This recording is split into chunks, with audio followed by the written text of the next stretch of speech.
Hello, you. Hello, you. Thought you might be here. Yes. I wanted to see it for myself.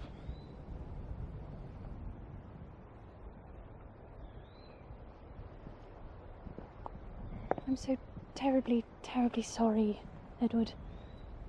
Thank you. Everyone was so shocked.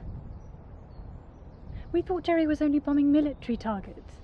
Well, that's the official line. But if he's had a bad run, and our boys stop him dropping all of his cargo at the target, then he's better off dropping them any old place before he heads back over the ditch. Where are you staying? Mr. and Mrs. Stringer insisted I stay with them at the Grange. It's only for 2 nights before I have to go back.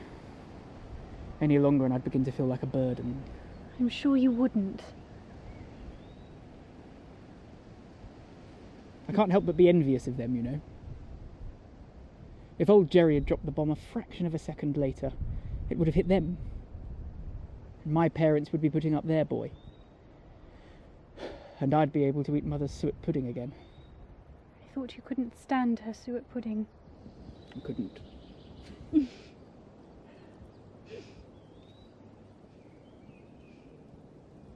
Thank you for everything you did for the funeral. Mrs. Stringer said Reverend Cotton did a smashing job. Yes, he was topping. I think your parents would have approved. Such a shame you couldn't have leave. Well, the truth is I could have had it. But we were under the cosh at the time and I was going up almost constantly. So it didn't sit well with me, leaving the other chaps to have all the fun while I oversaw the burial of what I assume was 3 empty boxes. Your commitment has always been admirable. Well, we Edwards have a bad reputation for shirking duty these days. It's up to the rest of us born to the name to uphold its honour. Why are you here now? Is it quieter? I can't tell you that, I'm afraid. But it's not relevant anyway. I can't go up at the moment. Ellie needed repairs. Ellie?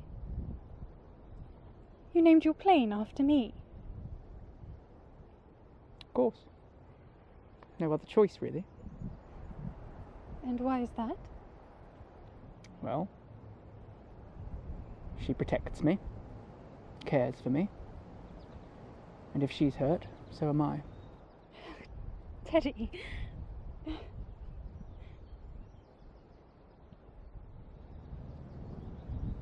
Are you all right? I will be. I was out that day.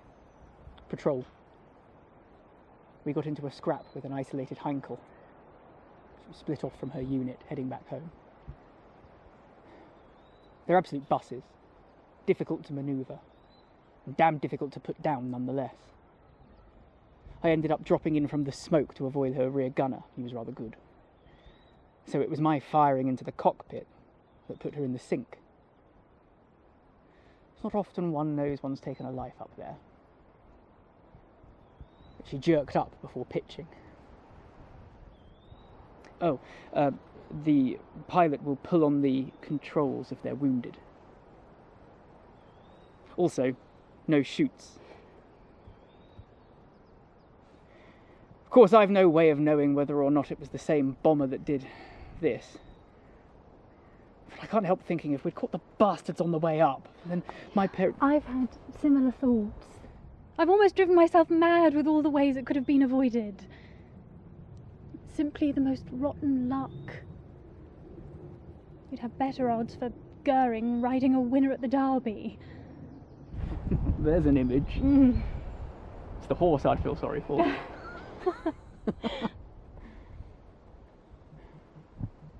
There is another side to it as well. I thought I would become numb to all this death. But if anything, I feel it more keenly. I'm here mourning the loss of my entire family. And over there, I've caused the same pain in the families of the men I've shot down. I went to war to protect the ones I love. And I failed.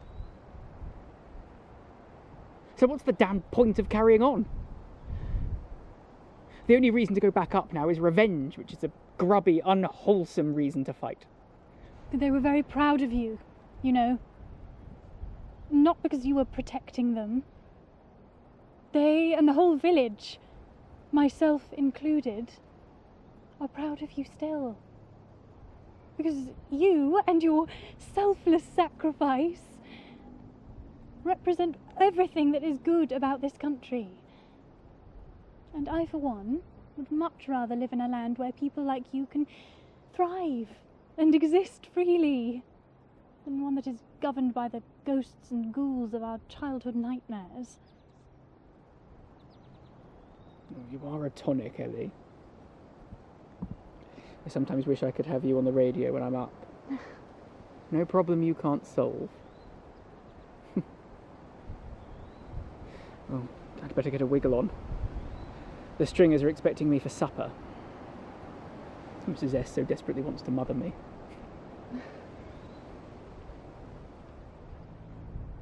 I should have said yes. I beg your pardon?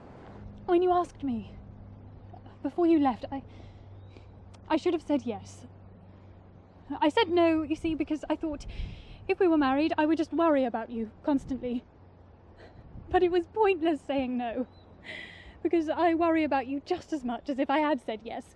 Only now I'm also convinced that you're falling out of love with me, and I would do anything to be married to you, so that you could come home to me and not stay with the stringers. I know you regret... I'm just saying.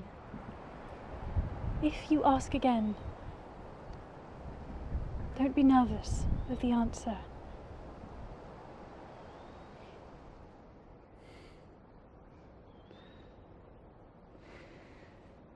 Can I buy you a drink after supper? Yes, that would be lovely. My tankard is still behind the bar at the Oak, I presume? In pride of place. Nelly, from now on, only worry about my health. You couldn't be more wrong about the other thing.